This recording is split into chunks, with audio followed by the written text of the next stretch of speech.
alunos e alunas do Colégio Modelo, a Pronica para mais uma aulinha.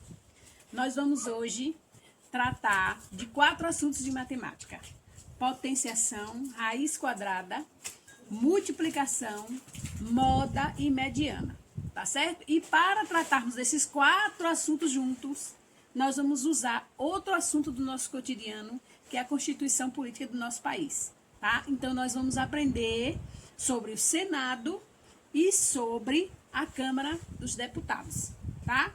Em seguida, vocês vão assistir um vídeo e depois que vocês assistirem esse vídeo, nós vamos criar um conjunto numérico e através desse conjunto nós vamos trabalhar esses 4 assuntos. Escolhidas pelos brasileiros para ocuparem o Congresso Nacional e decidirem sobre a Constituição, as leis, o orçamento, etc. São 2 casas. A Câmara dos Deputados tem mais de 500 pessoas, enquanto o Senado tem apenas 81. Você sabe por quê? O Brasil é definido como uma república federativa, formada pela União, 26 estados, o Distrito Federal e os 5.570 municípios. Ser federativa significa dizer que os estados têm autonomia política e precisam ser representados. Por essa razão, o Congresso Nacional é formado por 2 casas legislativas. De um lado está a Câmara dos Deputados, que tem por papel representar as populações dos estados. Do outro lado está o Senado Federal, que representa os estados da federação. Na Câmara, há 513 deputados federais, divididos entre os 26 estados e o Distrito Federal. Para garantir a representação de todos eles, a Justiça Eleitoral faz um cálculo que leva em conta o tamanho da população de cada estado. Quanto maior ela for, maior o número de representantes na Câmara. São Paulo é o estado mais populoso e, por isso, tem 70 deputados, que é o número máximo permitido. E o Acre, que tem a menor população, tem 8, que é o número mínimo. A eleição para deputado é feita de forma proporcional e mostramos como ela funciona neste vídeo aqui. Já no Senado, o cálculo é diferente. Para assegurar que a relação entre os estados seja equilibrada, todos têm 3 senadores. Como são 26 estados mais o Distrito Federal, há 81 cadeiras no total. Os senadores são eleitos por voto majoritário, ou seja, a cada eleição, apenas os mais votados com votos diretos serão eleitos.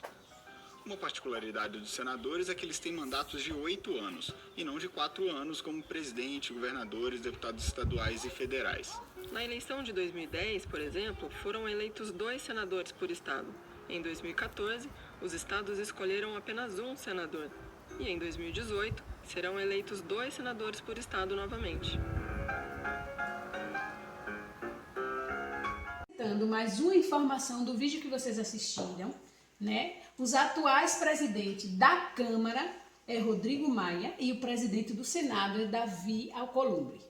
Agora, nós vamos criar um conjunto numérico, tá? Com as informações que nós tivemos no vídeo, tá? O que é um conjunto numérico, Pro? Todo conjunto,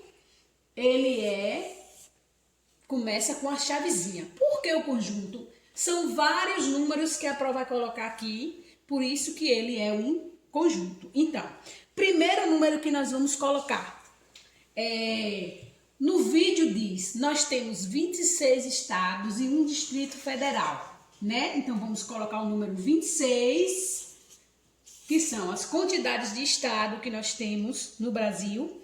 Nós temos um Distrito Federal, né? Aí nós temos o Senado. Cada estado contém 3 senadores. Então, nós temos 3 senadores. Ó, essa partezinha vermelha, a Pro vai colocar vírgula, significa que está continuando. Tá? Nós temos, então, se nós temos 26 estados, e em cada estado nós temos 3 senadores, né? Na verdade, nós temos 27, né? Porque é 26 mais 1. Então, nós vamos ter 81 senadores, né? No Brasil. E nós temos de deputados, nós temos 513 deputados. Vamos fechar aqui o colchetezinho e 6, 1, 3, 81 e 513. Fechou a chavezinha, fechou o nosso conjunto. Então, bora lá. Nós vamos trabalhar agora Na primeira operação desse conjunto, nós vamos trabalhar com multiplicação, tá? Então, a gente vai calcular a quantidade de senadores. Então, a gente vai fazer 26 mais 1, que é o Distrito Federal, é igual a 27, tá? Esse 27 eu vou multiplicar por quanto? Por 3. Quem é esse 3? Esse 3 é a quantidade de senadores que nós temos no estado. Então, vamos lá. Primeiro, nós vamos pegar aqui, como a gente já faz uma multiplicação, vocês do sexto, do sétimo, do oitavo e do nono ano já sabem como é que multiplica, a professora só está revisando como é que multiplica. Então, 7 vezes 3, 21. Eu coloco 1 aqui, né? E acrescento o 2 e faço 3 vezes 2, 6, mais 2, 8. Então, eu vou achar 81. Com esses mesmos números, nós vamos trabalhar com potência. Tá? A prova vai virar a folha aqui, que essa folha que a prova inventou é muito chique. A prova vai virar aqui a folha. E agora nós vamos trabalhar com potência. Tá? O que é potência, gente? A prova vai soltar um vídeo depois sobre potência, tá? Por enquanto esse vídeo não sai, a prova vai tentar dar uma explicação sobre potência. Potência também é uma multiplicação. Mas como é essa multiplicação, Potência é uma multiplicação de fatores iguais. Por exemplo, quando eu vejo o número 9 ao quadrado, 9 ao quadrado. Sempre quando tiver o 2, você vai falar ao quadrado. Por que são a multiplicação de fatores iguais? Você não pode fazer 9 vezes 2, 18. Se os fatores são iguais, se as multiplicações são de fatores iguais, são de números iguais. Então, 9 é um número, 2 é outro número. Então, não é assim que resolve. Então, será 9 vezes 9. O pequeno manda no grande. Ou seja, a base, isso aqui chama-se base. Isso aqui chama-se expoente. Expoente. Tá? Então, o pequeno manda no grande. Como é que ele manda? Dizendo quantas vezes ele será multiplicado por ele mesmo. Então, quanto é 9 vezes 9? Resultado, 9 vezes 9 é igual a 81. Voltando, então, usando esse mesmo conjunto, vamos falar de raiz quadrada. Raiz quadrada. A raiz, ela só é quadrada? Não, ela também pode ser cúbica. Vou apresentar para vocês, apesar de que eu acho que vocês já conhecem, que a raiz quadrada é esse sinalzinho. Por que eu digo que ela é quadrada? Quando ela é quadrada, não tem um nada aqui dentro desse Vzinho. Agora, se ela for cúbica, eu vou ter o 3zinho aqui dentro do V. Tá bom? Então, o que a gente vai aprender de raiz quadrada? É o contrário de potenciação, tá? É só eu lembrar que raiz quadrada é o contrário de potenciação, tá? Se eu tenho aqui o número 2, que está escondido aqui, tá? E eu tenho esse 81 aqui dentro. Quem é a raiz quadrada de 81? O que é que você vai perguntar? Você não vai perguntar quem é a raiz quadrada de 81. Você vai perguntar qual o número que eu multiplico por ele mesmo 2 vezes. Ou seja, por que 2 vezes, Porque o 2 está aqui dentro. Porque a raiz é quadrada. Então, qual o número que eu multiplico por ele mesmo 2 vezes, que dá 81? O número 9, né? Que nós já vimos lá em potenciação. Então, 9 vezes 9. 9 vezes 9 vai dar quanto? 81. Então, qual a resposta da raiz quadrada de 81? 9.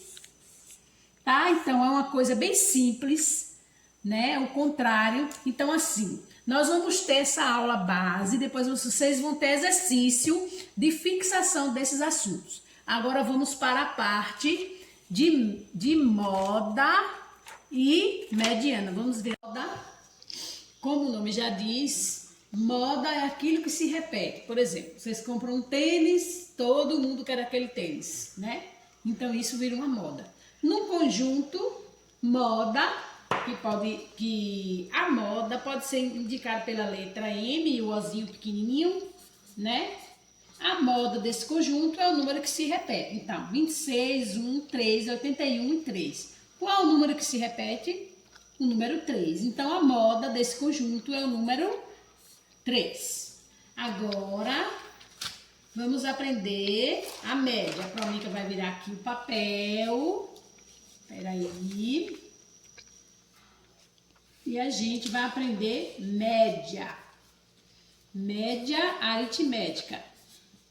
Tá? A média nós vamos escolher 3 números desse conjunto, daqui de cima, o conjunto base, o conjunto grande. Nós vamos escolher o número 26, o número 1 e o número 3, tá? A média será a soma desses 3 elementos dividido pela quantidade de elementos, tá? A média será igual a 26 mais 1 mais 3.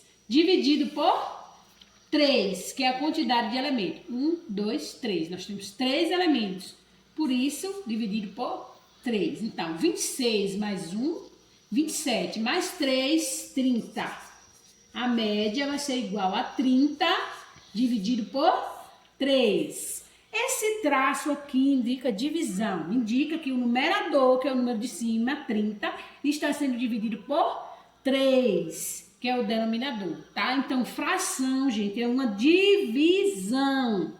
Então, 30 dividido por 3, a média aritmética desse conjunto será 30 dividido por 3, que é igual a 10. Pronto. Amores, até a próxima aula. Qualquer dúvida sobre os assuntos, por favor, postem no grupo da escola.